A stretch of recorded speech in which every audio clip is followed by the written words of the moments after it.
Bike শুধু একটি machine নয়, এটি মূলত আপনার একটি ইমোশন।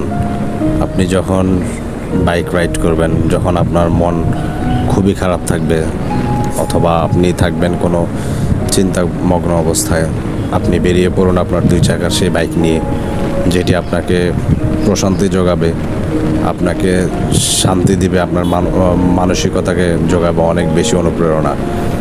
বাইক যে আপনি যখন বাইক রাইড করবেন তখন আপনার মনে হবে যেন একরাশ প্রশান্তি আপনাকে ছুঁয়ে গিয়েছে।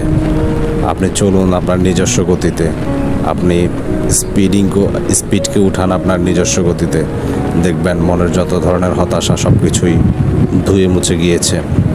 কাজেই বাইক শুধুমাত্র একটি মেশিন নয়, এটি জাস্ট একটি ইমোশন। আপনি যখন আপনার ইমোশনকে, আপনি যখন খুবই খারাপ অবস্থায় থাকবেন তখন আপনি বেরিয়ে পড়বেন আপনার দুই চাকার সেই বাইকটুকু নিয়ে।